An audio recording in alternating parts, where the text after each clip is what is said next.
같이 봉독하시겠습니다. 시작. 간음하지 말라. 아멘. 네, 이 시간에 출애굽기 20장 14절 말씀, 간음하지 말라라고 하는 이 말씀으로 우리가 오늘 하나님 말씀을 듣도록 하겠습니다. 여러분, 사람들은요, 제가 5계명 부모님에 대해서 설교하면서 말씀을 전했는데, 태어나면서부터 가정이라고 하는 곳에 의해서 이제 세상에 존재하게 되고, 그 다음에 길러지게 되고, 양육받게 되고, 교육을 받게 됩니다. 그래서 가정이라는 게 얼마나 중요한지 몰라요. 그런데 오늘날 우리 현실을 보면요, 너무나 많은 가정들이 정말 극심한 고통 가운데에서 신음하고 있습니다. 쉽게 말하면 너무 아파하고 힘들어하고 있다는 거죠.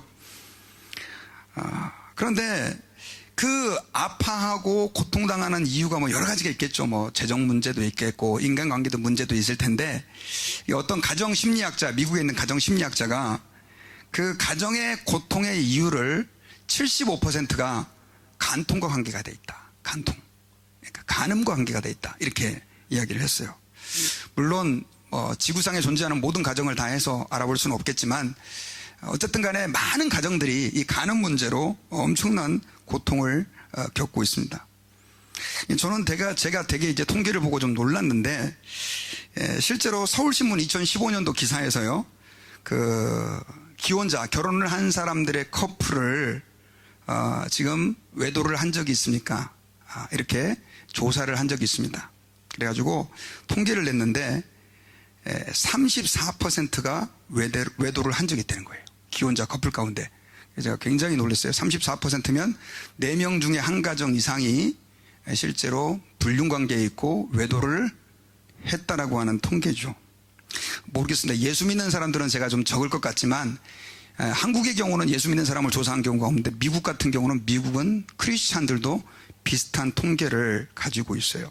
이게 얼마만큼 우리가 심각한 문제 가운데 있는지를 우리가 알아야 돼요. 그리고 세계 순위를 조사해 봤는데 세계 1등이 미국이고 2등이 한국이에요. 그리고 그 통계를 보니까 더 놀라운 게 뭐냐면, 그 외도를 누구하고 했습니까? 라고 물어봤더니 47.7%가 주변에 가까운 사람들이라는 거예요. 가까운 사람. 직장 동료, 교회 다니는 사람들, 교회에 함께 다니는 사람들, 또 혹은 이웃들, 또 어디 이렇게 형제, 친척들 연관되어 있는 사람들.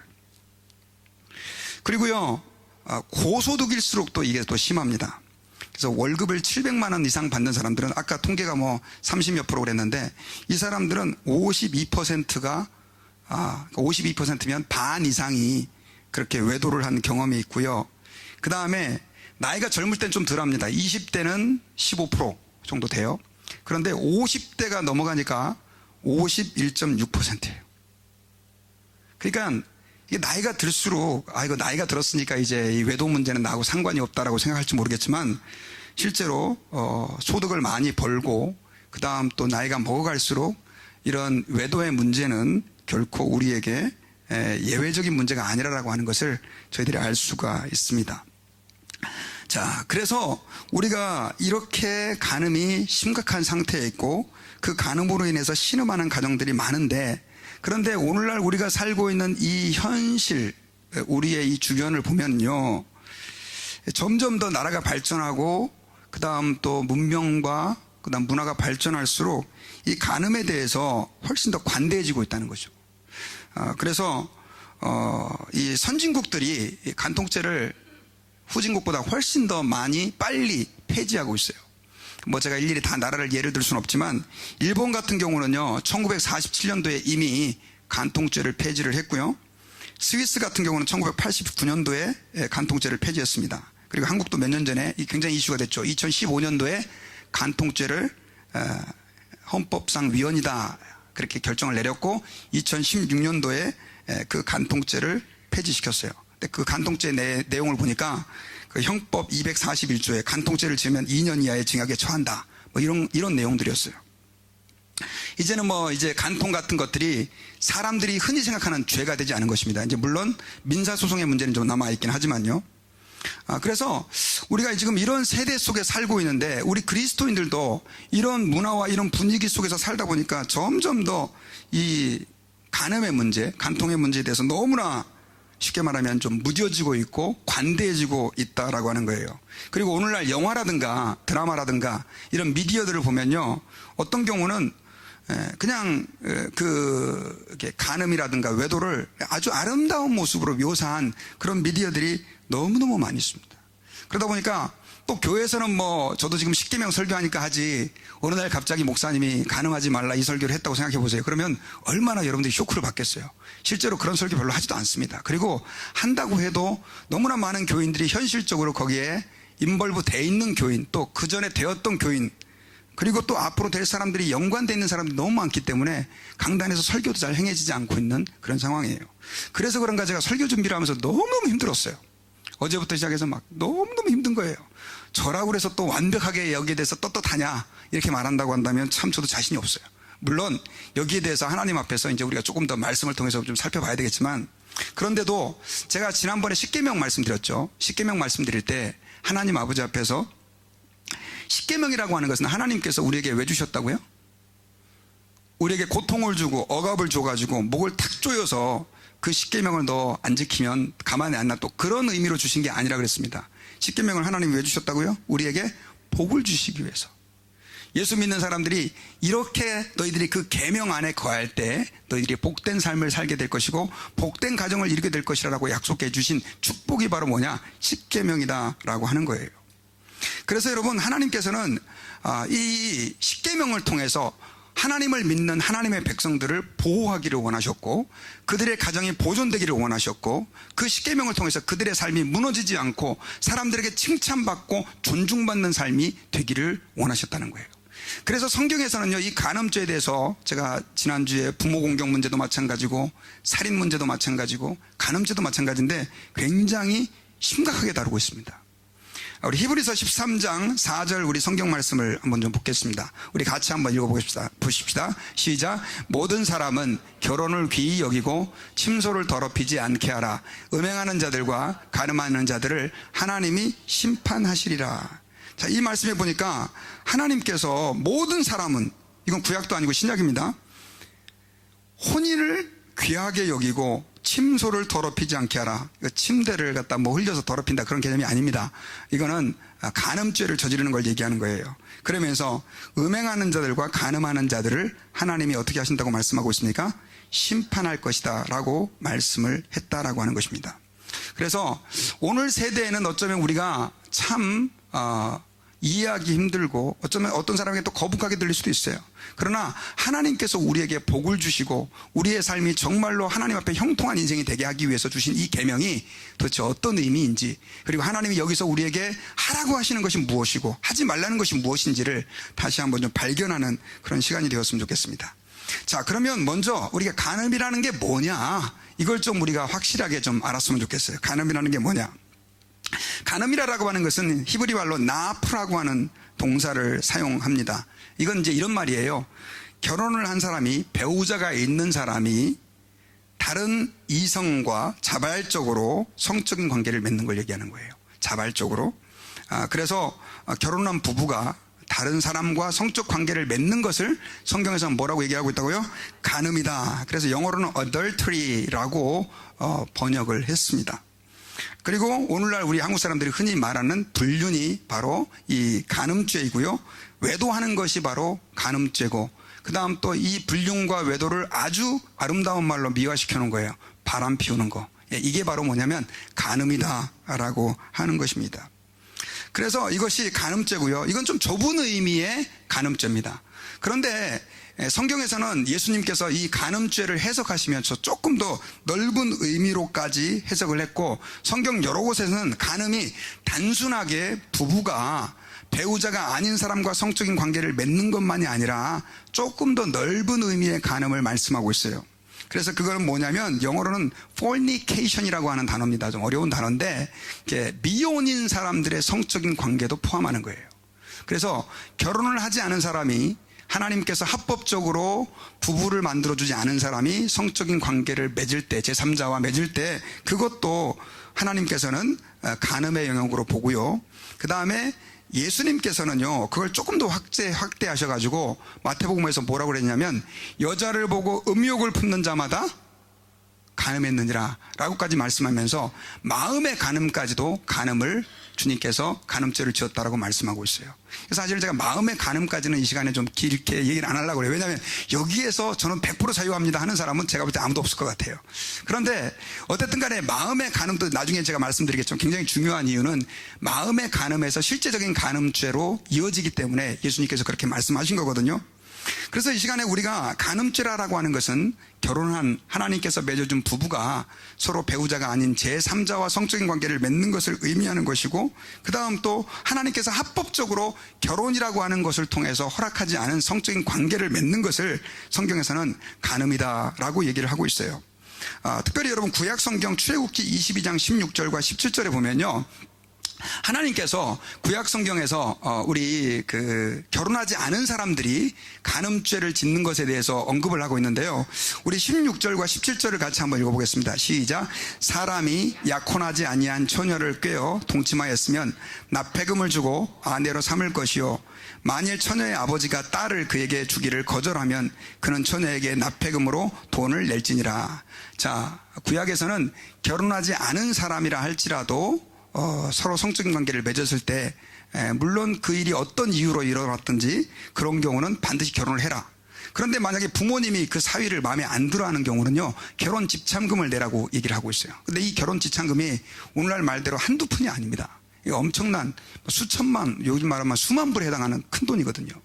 그래서 구약에서는 본질적으로 결혼하지 않은 사람들이 성적인 관계를 맺는 것을 하나님께서는 금하시고 있습니다.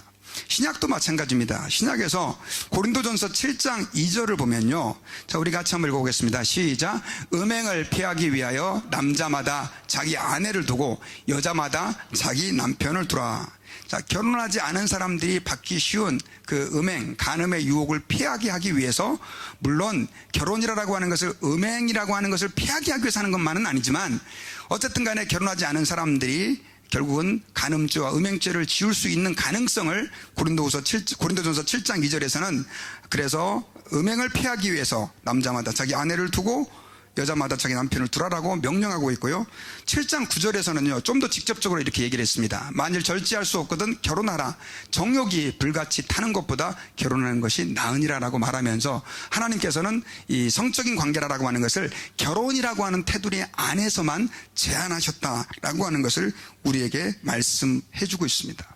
자, 그러면 우리가 여기서 질문을 좀 해볼 필요가 있어요.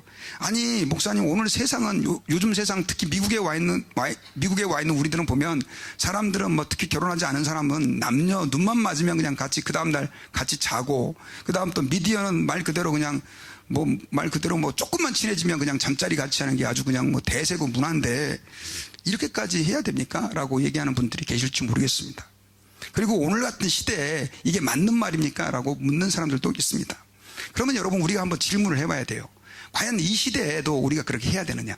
여러분, 십계명은 제가 처음에 서론 때 말씀드렸죠. 이것은 2000년 전에 사람에게만 주신 말씀이 아니고 구약과 신약과 오늘날 우리를 살아가고 있는 사람들에게 주신 말씀이다. 그 이유는 뭐냐? 저와 여러분들에게 하나님께서 뭐 하시기 위해서? 행복을 주시기 위해서라고. 행복을 주시기 위해서. 여러분 믿습니까? 그래서 십계명의 7계명 간음을 금하신 이유도 우리로 하여금 어떻게 하기 위해서? 행복하게 하기 위해서, 우리를 복된 인생이 되게 하기 위해서 하나님이 간음하지 말라라고 하는 계명을 주셨다는 거예요. 그럼 왜 간음을 하지 말라고 명하셨느냐? 우리가 조금 더 구체적으로 좀 살펴보기를 원하는데요. 한국의 어떤 목사님은요, 제가 이렇게 간음에 대한 계명을 좀 찾다 보니까 이 7계명을 가정을 보호하는 성곽이다라고 보호를 이렇게 말씀을 하셨어요. 여러분, 전쟁을 할 때요, 전쟁을 할 때 수천의 군사가 몰려와도 단 몇백 명의 군사로 그 수많은 군사들을 막아내는 방법이 있는데, 그건 뭐냐면 성 안에 딱 들어가서 방어를 하는 것입니다. 그러면 그 성이라고 하는 게 엄청난 어드밴티지를 줘요. 그래서 어떨 때는 몇천, 또 많은 경우는 몇만의 군사도 물리치는 경우가 있어요. 그 성 때문에. 그런데 십계명의 7계명이 바로 어떤 것이다? 바로 그 성곽과 같은 계명이다라고 하는 거예요. 이 가정, 어떤 성곽이냐? 여러분, 오늘날 아까 제가 서두에 이런 얘기를 드렸어요. 우리 인간의 행복은 어쩌면 모든 행복의 근원이 가정에 있다라고 얘기를 해도 과언이 아닙니다. 그렇지 않습니까, 여러분? 교회에서 아무리 은혜 받아도 집에 가가지고 와이프가 바가지 박박 긁고 남편이 가가지고 부인 막 무시하고 막 소리 지르고 그래 보세요. 차만 납니까? 교회 와서는 신앙생활 하는데 가정에 가가지고 맨날 찌그덕거리고 싸우는 가정이 절대 행복하지 않습니다. 그래서 우리 옛날에 그런 말 있잖아요. 가화 만사성. 가정이 잘 돼야 모든 일이 잘 된다. 그런데 그 가정을 허무는 여우가 있다는 거예요. 그게 바로 뭐냐면 치명적인 간음죄라는 것인데, 물론 이 간음죄 하나만을 얘기하는 것이 아닙니다. 그런데 간음죄 가정에 배우자가 혹은 자신이 노출되었을 때 그때부터 가정은 속절없이 무너지게 되고 그때부터 트러블과 고통에 빠지게 되어진다라고 하는 거예요. 그러니까 하나님께서는 가정 공동체를 보호하시기 위해서 간음하지 말라라고 하는 계명을 주셨다라고 하는 것입니다. 실제로 여러분, 아까 말씀드렸던 것처럼 외도에 어떤 부부 중에 어떤 사람이 휘말렸을 때예요, 그 상처라고 하는 것은 만만치가 않습니다. 엄청나게 많은 사람에게 상처를 주게 돼요. 보통 다른 죄들은 한두 사람에게 영향을 주고 그냥 끝납니다. 그렇죠? 그런데 이 간음죄는요, 제가 이렇게 리서치를 해보니까 한 5가지 사람에게 관계에 심각한 영향을 준다는 거예요. 5가지 관계에. 근데 제가 생각해보니까 5가지가 더 돼요. 제가 10가지를 뽑았어요. 10가지. 10가지 사람에게 영향을 주는데, 첫째는 하나님의 진노를 사요. 하나님의 진노. 그래서 하나님과의 관계가 깨져버려요. 그러니까 하나님에게 상처를 드리죠. 두 번째로는 자신에게 그 상처를 줘요. 자기 자신이 말할 수 없는 죄책감에 시달리게 돼요. 여러분, 그 간음죄를 지은 어떤 분이 그 자기가 간음죄를 짓고 났을 때 그 죄책감에 대해서 기록한 글이 있어요. 중앙일보에 게재된 글인데, 그분이 이렇게 고백을 하더라고요. 나는 숨만 쉬는 생물덩어리 같고 살아있는 자체가 고통스러웠다. 잠도 못 자고 밥도 못 먹어. 몸무게가 39kg까지 빠졌고 아이의 장난감 로봇이 나를 찌르고 공격하는 환각을 보게 됐다. 너무 힘들어 술을 마시고 잠을 청하면 악몽을 꾸고 다시 잠이 깨면 외도 생각을 떨쳐버릴 수 없는 악순환이 계속됐다. 여러분, 하나님은요, 우리가 고통받는 걸 좋아하세요, 좋아하지 않으세요? 근데 이런 고통이 있다는 거예요, 본인에게.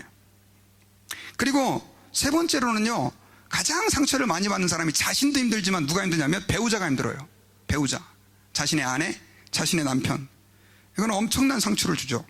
실제로 여러분, 그 통계, 아까 제가 설문지 통계를 얘기했는데 한국에 있는 남자분들한테 물었어요. 아내가 바람 피는 것을 용납하겠습니까? 그랬더니 어떤 통계가 나왔냐면 88.1%가 저는 죽어도 반대입니다. 이혼입니다. 이렇게 얘기를 한 거예요. 뭐 물론 그래도 한 10몇 프로는 뭐 이해해 주는 사람들이 있나 봐요. 그런데 제가 그 통계를 봤을 때 더 놀란 건 뭐냐면 간통을 경험한 남자들한테 물었어요. 그러니까 외도를 경험한 남자들한테 와이프가 바람을 피면 용납해 주겠습니까? 통계 어떻게 나왔을 것 같아요? 자기는 바람을 피웠어요. 71.3%가 절대로 용납 못하겠다는 거예요. 여러분, 이건 무엇이냐면 여자들도 똑같다고 생각해요. 여자들도 본인이 바람을 피웠을 때, 외도를 했을 때 남편이 외도하는 것을 싫어하는 거예요. 저 그 통계는 아직 못 봤습니다. 그런데 제가 볼 때는 이것도 큰 차이가 없을 거라고 생각해요. 이건 뭐냐면 여러분, 외도를 통해서, 불륜을 통해서 하나님이 원치 않는 관계를 가졌을 때 결국 이것은 자신의 배우자를 10계명 했죠. 6계명이 뭡니까? 살인하지 말라 그랬죠. 근데 이건 직접 살인은 아니지만 간접적으로 죽이는 살인죄를 저지르게 된다라고 하는 것입니다. 그리고 또 한 가지는 불륜을 저질렀을 때 그 불륜 상대에게도 그런 상처를 주는 거예요. 그리고 불륜 상대방의 배우자에게도 또 그 고통을 주는 거예요. 그렇죠? 그렇게 하니까 5명이 벌써. 그래서 5명에서 끝나느냐? 그렇지 않습니다. 그 불륜 대상자들의, 그 불륜한 사람의 자녀들까지 또 고통을 받아요. 자녀들이 얼마나 상처를 받습니까, 여러분? 그리고 상대방의 자녀, 내 자녀가 아니라 불륜한 사람의 상대방의 자녀들도 또 고통을 받죠. 그렇게 해서 7개. 그 다음 또 그 사람들만 고통을 받느냐? 그렇지 않아요. 부모님들도 고통을 받아요. 자식들이 그렇게 불륜관계에 빠져가지고 고통당할 때 그 부모님이, 야, 그럴 줄 알았다 자식아. 그런 부모 없어요. 부모님들도 마음이 너무 아파요. 그 다음에 상대방의 부모. 그렇게 하니까 벌써 9명이죠. 그 다음에 여러분, 그런 일이 교회에서 일어났을 때, 지난주에 여러분 그 성락교회 김모 목사님이 85세가 됐는데 20대 여자를 데리고 호텔에 들어가는 장면이 핸드폰이 찍혀가지고 나왔잖아요. 얼마나 많은 교인이 상처를 받겠어요, 여러분요. 교회 목사나 장로가 혹은 내가 존경받는 집사님이 어느 날 갑자기 불륜에 빠졌다, 그런 얘기를 들었을 때 그 신앙이 어린 초신자들이 받는 상처는요, 여러분 말로 할 수가 없어요. 그래서 여러분, 어쨌든 간에 이 하나님께서 7계명에서 간음하지 말라라고 말씀하신 이 계명은요, 가정 공동체를 보호하기 위한 하나님의 조치였다라고 하는 사실을 기억을 해야 됩니다. 이 말은 우리가 간음죄를 저질렀을 때 가정이 파괴된다는 걸 전제하고 저질러야 된다는 거죠. 그리고 하나님 앞에서 이 간음죄가 심각한 것은 언약의 파기이기 때문에 그렇습니다. 여러분, 언약, 하나님께서는요, 자, 아담과 하와를 만들어 놓고 나서 그들과 언약을 맺었습니다. 약속을 맺었어요. 그 언약이 뭐였냐면 선악과를 따먹지 말아라라고 하는 거예요. 여러분 한번 생각해 보셨어요? 하나님이 선악과나 따먹었다고 모든 인류를 다 심판하겠다, 이게 여러분 말이 됩니까? 또 어떤 사람은 그걸 사과래요. 성경에 사과라는 말이 없어요. 제가 생각해도 과일 하나 따먹었다고 뭐 그게 큰 죄냐. 근데 여러분, 그것은 과일 따먹은 게 죄가 아니라 선악과를 따먹은 사건은, 한번 따라봅시다, 언약을 깨트린 것이다.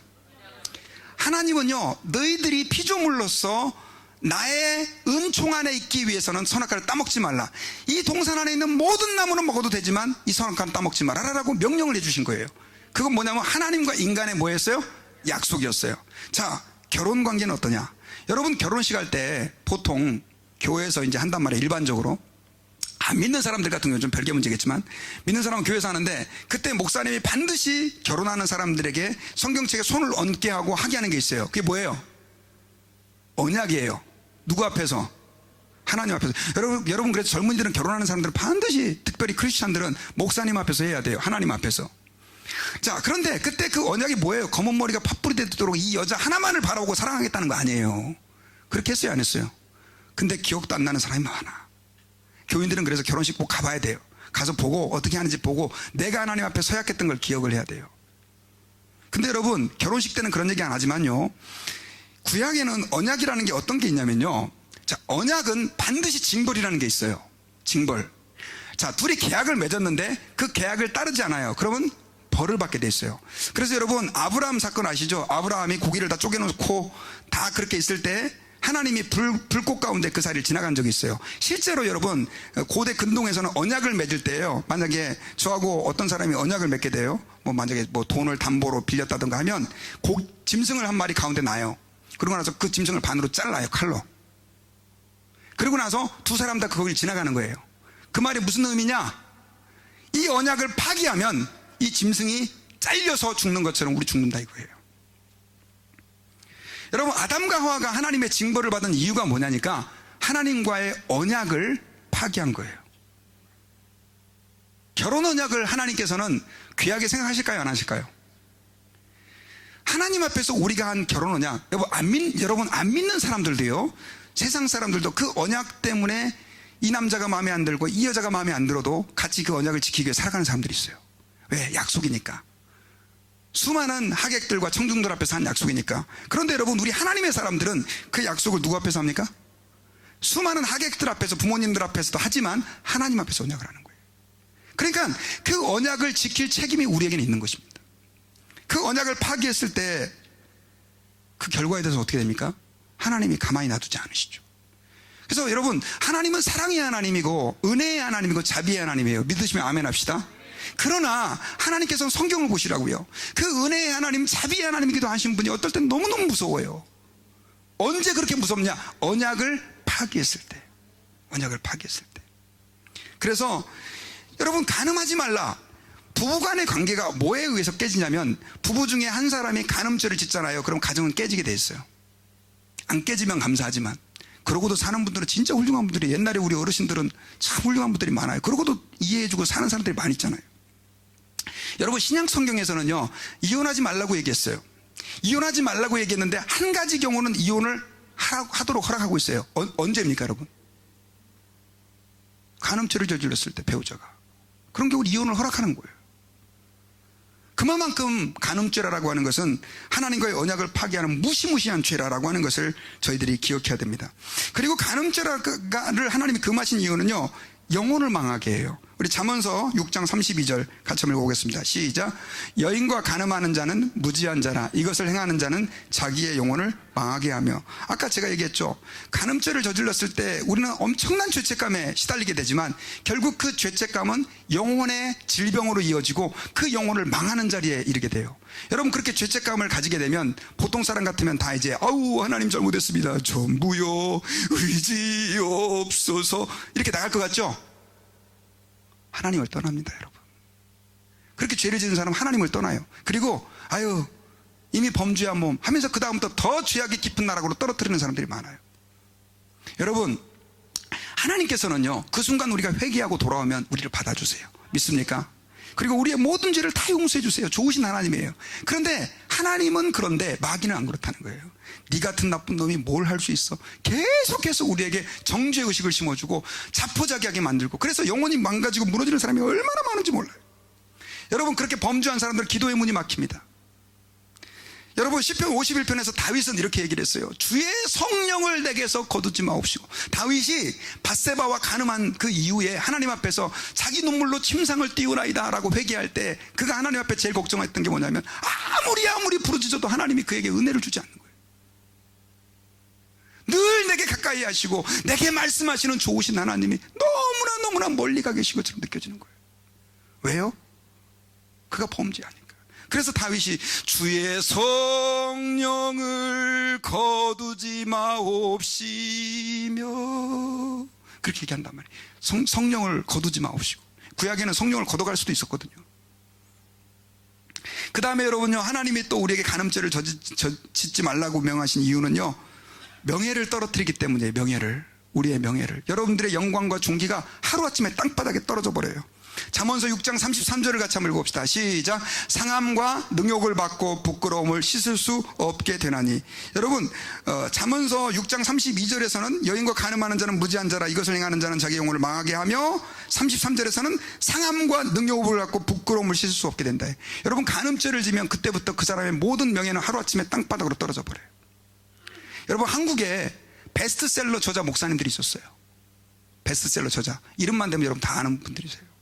그런 분들이 간음죄에 휘말렸어요. 그때부터 책도 안 봐요. 저도 책 안 봅니다.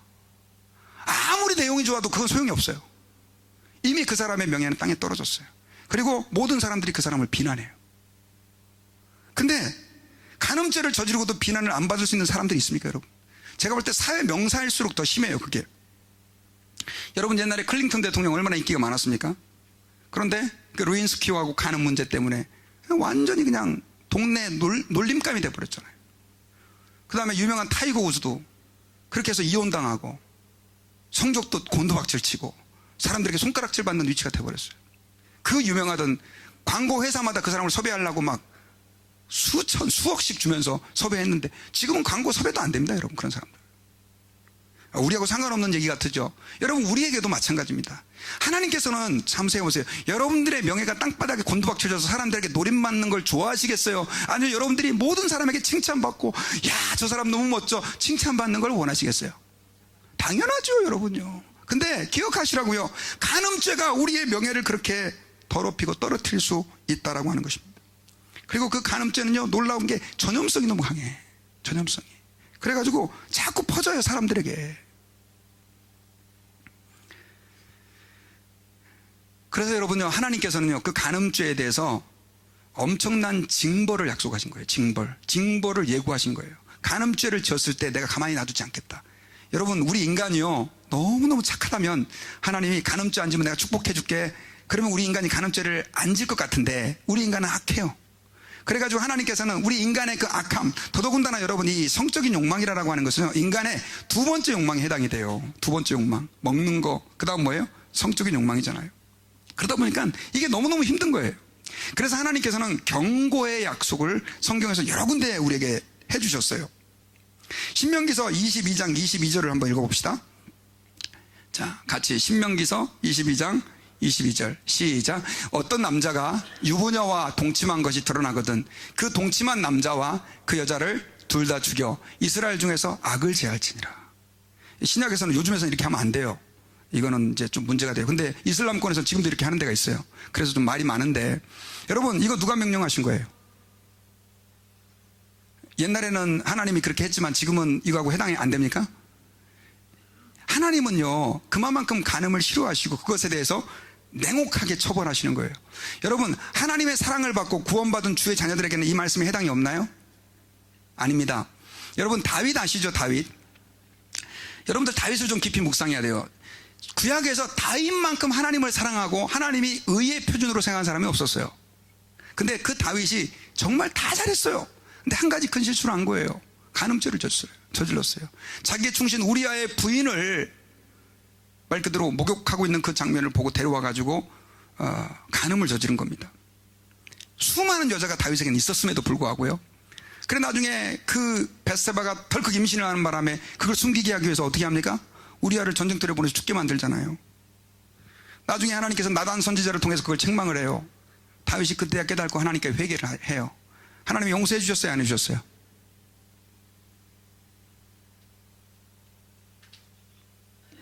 답을 잘 모르세요?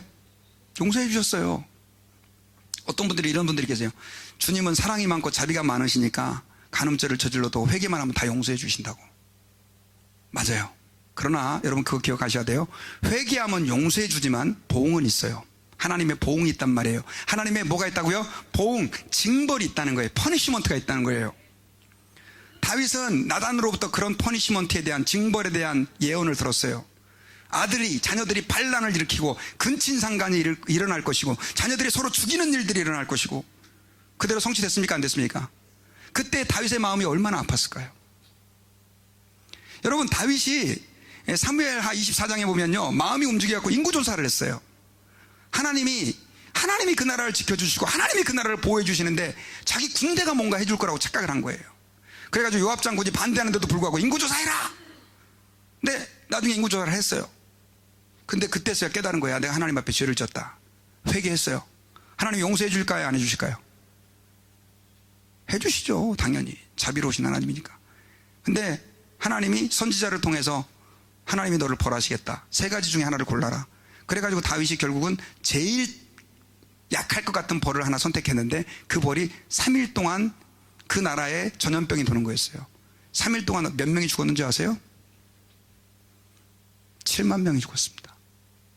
다윗 한 사람의 죄 때문에 몇 명이 죽었다고요? 7만 명. 자, 여러분들에게 여쭤볼게요. 하나님 자비로우세요? 안 자비로우세요?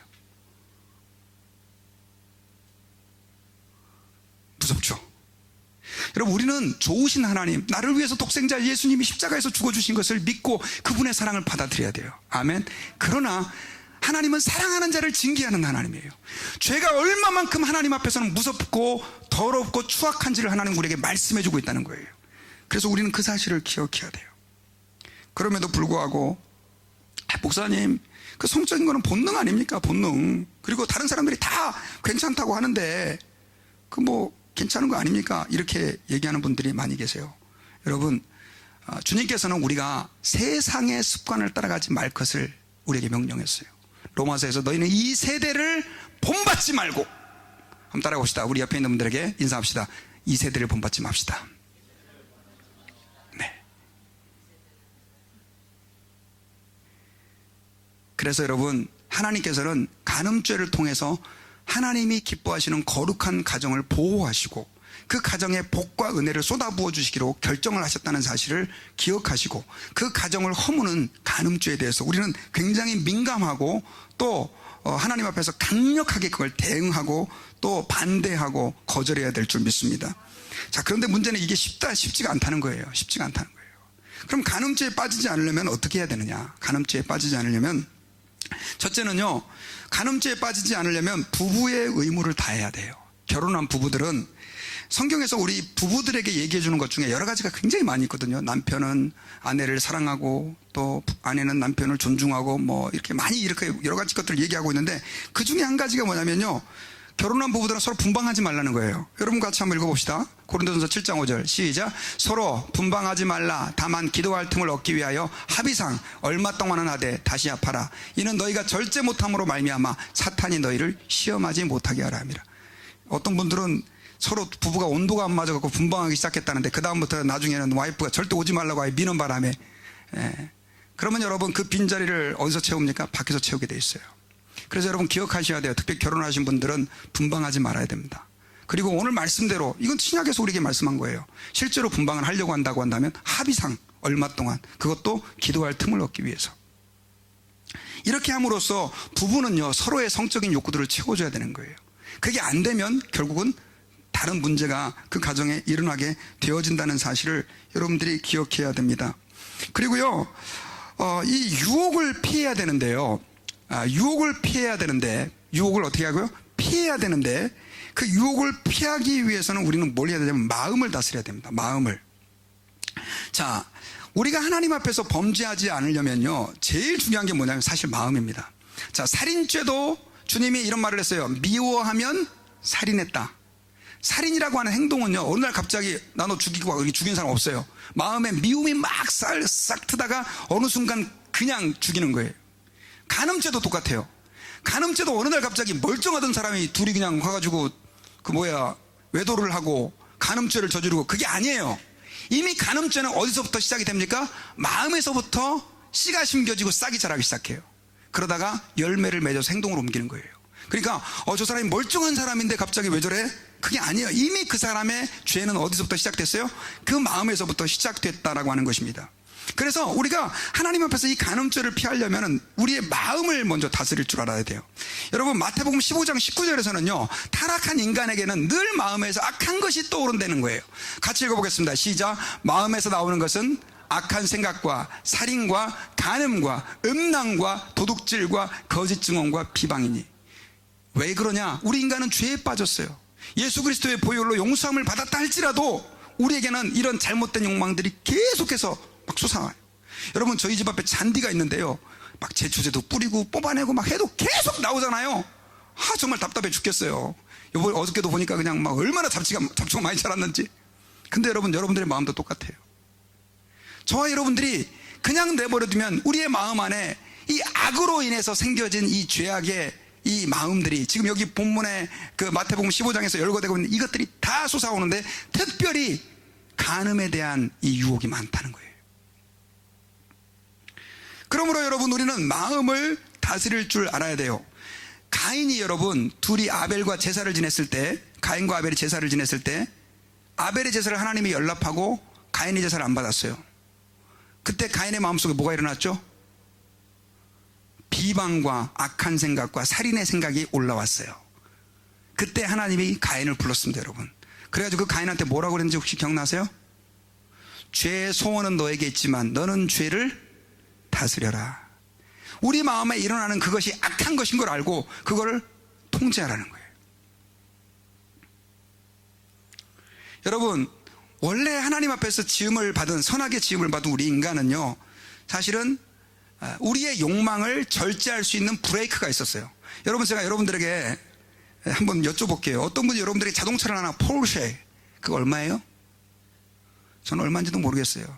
람보기니 그런 차는 15만 불 20만 불 차가 이렇대요. 그런 차를 준다 그러면 받겠어요 안 받겠어요? 당연히 받죠. 이렇게 좋은 차를. 근데 이 차는 브레이크가 없습니다. 자, 이 차는 다 있는데 브레이크가 없습니다. 여러분 장식용으로 쓰는 거 말고는 그 차 타겠어요 안 타겠어요? 죽으려고 탑니까? 죽으려고 탑니까? 여러분 이거 기억하셔야 돼요. 죄악된 우리 인간은요 우리 삶에 브레이크가 필요해요. 그 브레이크가 뭐냐? 하나님의 말씀이에요. 그 하나님의 계명인 거예요. 그게 있어야만 우리는 자동차가, 브레이크 있는 자동차, 이 자동차 열심히 달리기만 하면 되는 거 아니야? 우리 인생을요 하고 싶은 대로 자유롭게 해야 된다라고 말하는 사람 여러분 조심해야 돼요. 그건 브레이크 없는 자동차를 타는 거하고 똑같은 거예요. 그래서 여러분 우리는 하나님 앞에서 마음을 다스려야 되는데, 마음을 다스리는 방법은요 우리에게 들어오는 정보들을 잘 우리가 가려서 받아야 돼요. 매체를 좀 잘 선택을 해야 돼요. 여러분 오늘날은요 영화, 또 텔레비전, 또 여러분들에게 있는 휴대폰, 또 컴퓨터, 여러분들 건전하게 이메일 체크하러 가다가 음란한 웹사이트로 연결이 되기도 하고, 이메일이 오빠 잘 있었어? 라고 이메일이 왔는데 가보니까 또 이상한 여자가 옷 벗고 있고, 그런 일들이 얼마나 많습니까 여러분. 그냥 지금은 세상 문화가 그냥 정신 차리지 않으면 우리가 유혹에 빠질 수밖에 없는 그런 시대 속에서 살아가고 있어요. 그런데 그런 시대일수록 우리는 경각심을 가지고 하나님 앞에서 우리의 눈을, 뭘요? 눈을 거룩하게 지켜야 될 필요가 있다는 것입니다. 왜냐하면 눈은 마음의 등불이기 때문에 그래요. 여러분 누가복음 11장 34절을 한번 같이 읽어보겠습니다.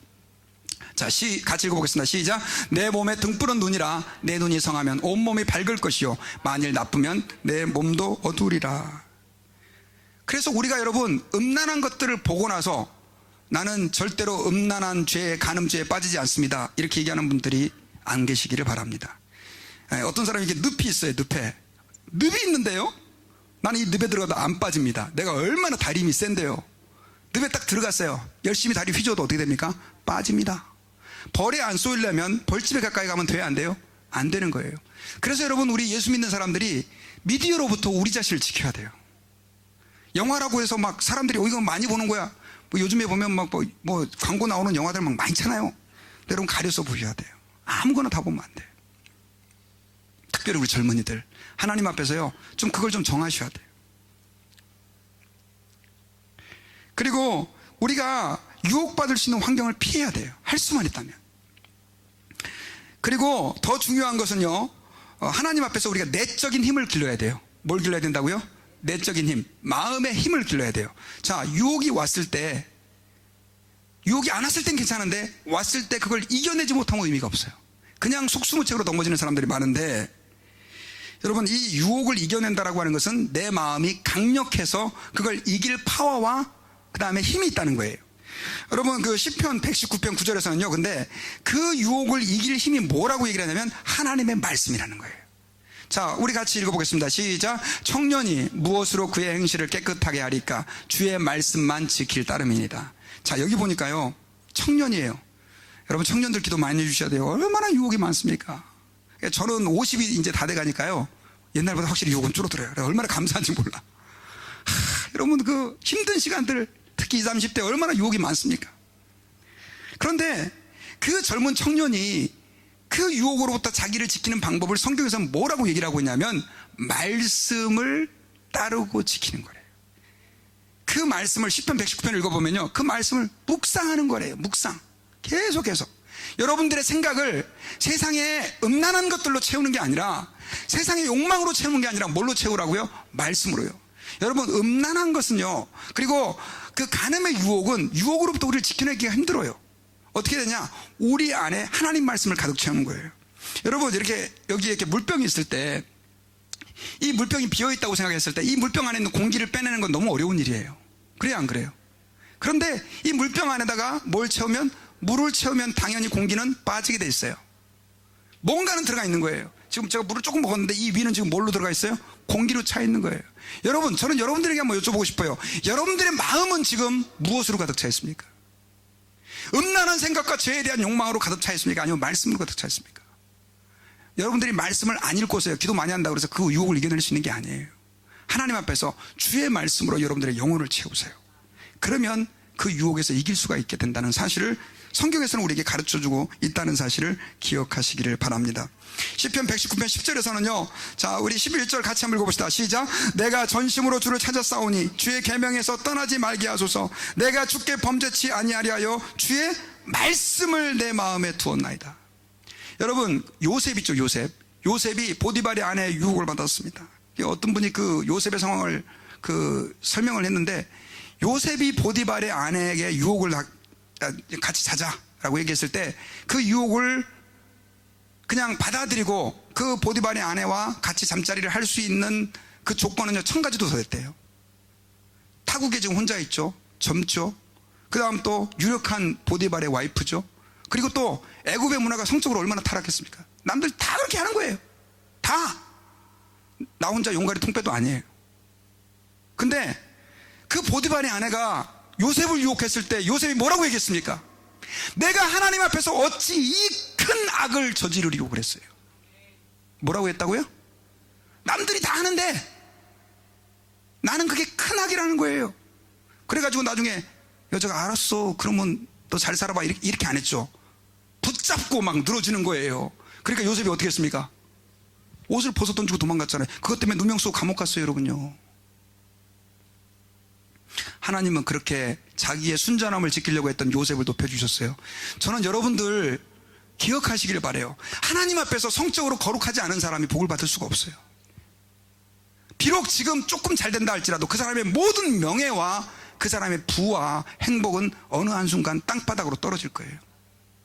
죄송합니다. 그게 성경의 원리예요. 그러니까 행여나 지금까지 잘못된 삶을 살았다 한다면 그 생활을 다 끊고 오늘부터라도, 저는 잘 모릅니다 여러분, 하나님 앞에서 거룩함으로 여러분들의 인생을 드릴 수 있기를 바랍니다. 그럼 하나님이 여러분들을 회복시켜 주세요. 저는 그걸 믿습니다. 그리고 간음의 유혹을 피하기 위해서는요, 여러분들이 취미나 운동이 있어야 돼요. 이거는 뭐 좀 교회에서 설교에 맞지 않는 얘기지만, 우리 인간의 성적인 에너지라고 하는 것은 특히 젊은 사람들 같은 경우 뭔가로 발산되지 않으면 안 되는데, 특히 요즘에는 결혼 연령이 늘어나가지고 얼마나 청년들이 힘든지 몰라요. 저는 우리 아들한테도 그랬어요. 지금 24살인 거거든요. 야, 빨리 결혼해. 괜찮아. 노 프라블럼. 아, 아빠 30대 중반에 다 결혼하는데, 아, 괜찮아. 너는 빨리 결혼해. 야, 뭐 필요했어. 아파트 하나, 너 월세방도 있는데 같이 빨리 결혼해서 살면 되지. 저도 그래서 빨리 결혼을 했어요. 뭔가 조건을 다 따지고 그렇게 하지 말고, 하나님 앞에서 여러분, 그렇게 해야 돼. 우리 젊은 사람들은 할 수만 있다면 그런 유혹 가운데서 또 벗어나고 아름다운 가정을 이루는 것도 하나님 뜻이니까 그렇게 결혼을 하되, 또 혼자 있는 시간 동안은 뭔가 취미생활이라든가 또 운동을 통해서 성적인 에너지를 전용할 수 있도록 그렇게 또 노력을 해야 된다는 것입니다. 그리고 마지막으로는요, 간음죄에 대한 하나님의 형벌을 기억할 때 간음죄를 피할 수 있어요. 여러분, 제가 지금 계속해서, 제가 참 힘들어요. 오늘 설교하는 게 왜 힘드냐면, 하나님은 늘 자비 하나님이고 좋으신 하나님이라고 설교하면 좋은데, 하나님이 무서운 하나님이다, 형벌하는 하나님이다, 이거 설교하려니까 힘들어요. 근데 여러분, 하나님은 좋으신 하나님이야, 네 모든 죄를 다 용서해 주죠. 그러면 이거 뭐 지금 유혹이 강한데 죄 짓고 나서 회개하면 되지, 이런 구원파적인 잘못된 생각하는 사람들이 있어요. 여러분, 아니에요. 여러분요, 제가 얘기했잖아요. 저는 성경 말씀을 읽으면서 느낀 게 뭐냐면, 하나님은 죄 지으면 회개하면 다 용서해 주세요. 그러나 그 죄에 대한 것은 반드시 심판하시는 하나님. 이걸 기억하세요. 그러면 죄의 유혹에서 어떻게 할 수 있다? 이길 수 있다. 여러분들이 지킬 수 있다는 것입니다. 그리고 끝으로 여러분 기억해야 할 것은, 우리가 비록 하나님 앞에서 잘 몰라서 지금까지 범죄하고 하나님 앞에서 우리가 간음죄를 저질렀다 할지라도, 하나님 앞에서 나와서 예수 그리스도의 십자가를 바라보며 회개하며 나오는 자들은 주님이 어떻게 주세요? 용서해 주세요. 그리고 우리를 회복시켜 주세요. 가늠한 여인이 현장에서 붙잡혔을 때, 사람들이 그 여인을 돌로 치려 했을 때 예수님이 뭐라고 그랬습니까 여러분? 죄 없는 자가 돌로 쳐라. 나도 너를 정죄하지 않는다 그랬어요. 여러분, 주님 앞에서 지금까지 우리가 어떤 삶을 살아왔든지 그거는 이제 하나님 앞에서 지나간 과거예요. 행여나 내가 하나님 앞에서 제대로 회개하지 않았다면 오늘 이 순간이라도 회개하면 하나님은 우리의 회개를 어떻게 해요? 받아주세요. 찬송가의 가사대로 아버지의 품은 너무나 넓습니다. 다 용납해 주세요. 그러나 우리가 기억해야 될 것이 있어요. 앞으로 다시는 죄를 짓지 말라라고 여인에게 얘기했던 것처럼, 우리가 하나님 앞에서 오늘 말씀을 기억해서 내 삶이 하나님 앞에서 거룩하게 드려줄 수 있도록, 그렇게 됐을 때 하나님 앞에서 복이 있는 인생이 될 것을 여러분들이 믿고 하나님 앞에서 거룩하게 살아가는 저와 여러분들이 되기를 주의 이름으로 부탁드립니다. 저는 이제 말씀의 결론을 맺겠습니다. 세상은 지금 간음죄에 대해서 점점 더 관대해지고 무뎌져 가고 있습니다. 그러나 하나님은 간음죄에 대해서 너무나 강하게 그것을 금지하고 있습니다. 왜인 줄 아십니까? 그것은 너무나 많은 사람에게 상처를 주는 죄악이기 때문이고, 가정과 여러분들과 공동체와 여러분들의 모든 명예를 떨어뜨리고 파괴하는 악한 사단의 괴계이기 때문에 그렇습니다. 여러분, 그래서 우리는 하나님 앞에서 우리의 마음을 이 혼탁한 세대, 음란한 세대 가운데에서 주의 말씀으로 거룩하게 채워서 날마다 승리하고 주님께 영광 돌리는 저와 여러분들이 되어야 될 줄 믿습니다. 같이 기도하겠습니다.